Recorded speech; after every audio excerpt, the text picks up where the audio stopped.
નમસ્કાર. આજના virtual classroom ટ્રેનિંગમાં આપનું હાર્દિક સ્વાગત છે. આજે હું તમને ITIના ડ્રાફ્ટમેન સિવિલ અંતર્ગત ઓપન અને ક્લાસ ટ્રાવેલ્સ વિશે તાલીમસર માર્ગદર્શન આપીશ.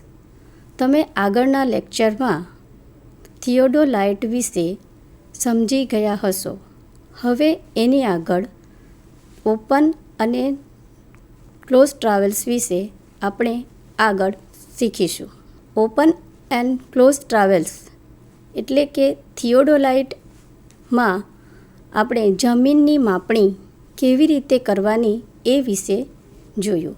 હવે એની અંદર બંધ અને ખુલ્લી માલારેખણ એટલે કે ક્લોઝ અને ઓપન ટ્રાવેલ્સ વિશે આગળ જોઈએ. થિયોડોલાઇટ સામાન્ય રીતે જમીનની માપણી બે રીતે કરવામાં આવે છે. ત્રિકોણીય સર્વેક્ષણની રીત અને માલારેખણ સર્વેક્ષણની રીત. ત્રિકોણીય સર્વેક્ષણ એટલે ત્રિગોનલ સર્વે અને માલારેખણ સર્વેક્ષણ એટલે ટ્રાવર્સ સર્વે. ત્રિકોણીય સર્વેક્ષણની રીતમાં જે પ્રદેશનું સર્વેક્ષણ કરવાનું હોય છે તેને યોગ્ય ત્રિકોણોમાં વહેંચી નાખી સર્વેક્ષણ માટે માળખું રચી સર્વેક્ષણ કરવામાં આવે છે. જ્યારે માલારેખણ સર્વેક્ષણની રીતમાં જે પ્રદેશનું સર્વેક્ષણ કરવાનું હોય છે તેને ફરતે કે તેમાં રેખાઓની એક શૃંખલા બનાવી સર્વેક્ષણ માટેનું માળખું એટલે કે ફ્રેમવર્ક તૈયાર કરી સર્વેક્ષણ કરવામાં આવે છે.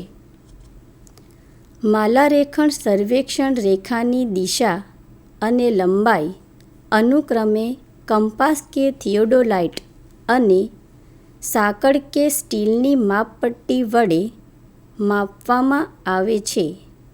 જે માલારેખણમાં કંપાસ વાપરવામાં આવે છે તેને કંપાસ માલારેખણ કહેવામાં આવે છે.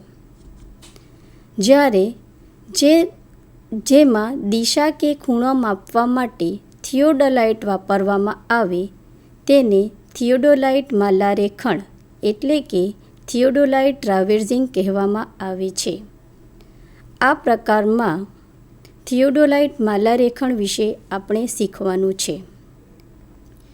થિયોડોલાઇટ માલારેખણ જમીન ઉપર આવેલી વિગતોને કાગળ ઉપર આલેખી નકશાઓ બનાવવા માટે કે નકશા ઉપર બતાવ્યા પ્રમાણે બિંદુઓને જમીન ઉપર સ્થાપવા માટે કરવામાં આવે છે. માલારેખણ એટલે કે ટ્રાવેર્સના બે પ્રકારના હોય છે. બંધ માલારેખણ એટલે કે ક્લોઝ ટ્રાવેર્સ અને ખુલ્લી માલારેખણ એટલે કે ઓપન ટ્રાવેર્સ. બંધ માલારેખણ ક્લોઝ ટ્રાવેર્સ આ જાતની માલારેખામાં એક સ્થાન ઉપરથી રેખાઓ શરૂ થાય છે અને પ્રદેશને ફરતે કે તેની અંદર વિગતોની પાસેથી પસાર થઈ એક ચક્કર પૂરું કરી છેવટે મૂળ સ્થાનમાં પાછી મળે છે. આ રીતે આ આકૃતિમાં બતાવ્યા પ્રમાણે A થી શરૂ થઈ ABCDEF થી ફરીથી A સુધી જઈ બંધ માલારેખણ તૈયાર થાય છે. આમ રેખાઓથી રચાતી માલા બંધ બહુકોણીય આકૃતિ રચે છે. જમીન ઉપરના બે સ્થાનો નકશા ઉપર દર્શાવેલા હોય તો આ સ્થાનોમાંથી જમીન ઉપરના એક સ્થાનમાંથી સર્વેક્ષણ રેખાઓ શરૂ થઈ બીજા સ્થાન ઉપર આવી મળે તો આથી બનતી માલારેખાને પણ બંધ માલારેખણ કહેવામાં આવે છે. કારણ કે દોરેલા માલારેખણની ચકાસણી સમાયોજન થઈ શકે છે. હવે જોઈએ ઓપન ટ્રાવર્સ. આ જાતની માલારેખામાં એક સ્થાનમાંથી રેખાઓ નીકળી આગળ વધતી જાય છે અને છેવટની રેખાનો છેડો શરૂઆતના સ્થાનમાં મળતો નથી. આથી આ રેખાઓની શૃંખલાથી બનતી માલા ખુલ્લી હોય છે. નદી, ખીણ, રસ્તા, રેલવે, પાઇપલાઇન વગેરેના સર્વેક્ષણમાં ખુલ્લી માલારેખા બને છે. આ માલારેખાને સીધી ચકાસણી કે સમાયોજન થઈ શકતું નથી. આકૃતિમાં બતાવ્યા પ્રમાણે A થી B, B થી C, C થી D, D થી E, E થી F અને F થી G જેમ A અને G સાથે મળતા નથી, એવી જ રીતે જો માલારેખણ કરતા બિંદુઓ એક શૃંખલામાં હોય તો એને ઓપન ટ્રાવેર્સ કહેવામાં આવે છે. થિયોડોલાઇટ માલારેખણમાં ક્ષેત્રકામ કંપાસ માલારેખણમાં કરવામાં આવતા ક્ષેત્રકામની જેમ જ કરવાનું હોય છે. એટલે કે કંપાસ માલારેખણમાં જે રીતે આપણે કેલ્ક્યુલેશન કરીએ છીએ એ જ રીતે થિયોડોલાઇટ માલારેખામાં પણ કરવાનું આવે છે. ફક્ત ફરક એટલો હોય છે, રેખાઓની દિશા કંપાસને બદલે થિયોડોલાઇટ વડે માપવામાં આવે છે. રેખાઓની દિશા કંપાસને બદલે થિયોડોલાઇટ વડે માપવામાં આવે છે. થિયોડોલાઇટ માલારેખણમાં સૌ પ્રથમ તપાસણી સર્વેક્ષણ કરવામાં આવે છે. આ સર્વેક્ષણ વડે જે પ્રદેશનું સર્વેક્ષણ કરવાનું હોય છે એનો પ્રાથમિક ખ્યાલ મેળવવામાં આવે છે કે જેથી માલારેખણ સરળતાથી થઈ શકે એવા સર્વેક્ષણો નક્કી કરી શકાય. સર્વેક્ષણ સ્થાન એવી રીતે પસંદ કરવા જોઈએ કે જેથી તેઓ અન્યોય દર્શન બને. માલારેખણની સર્વેક્ષણ રેખાઓ વિગતોની નજીકથી તેમને અલગ અલગ સમાંતર અને સપાટ જમીન પરથી પસાર થાય તથા માપણીમાં ઓછા અવરોધ નડે. સર્વેક્ષણ સ્થાન એવી રીતે પસંદ કરવા જોઈએ કે જેથી તેઓ અન્યોય દર્શન બને.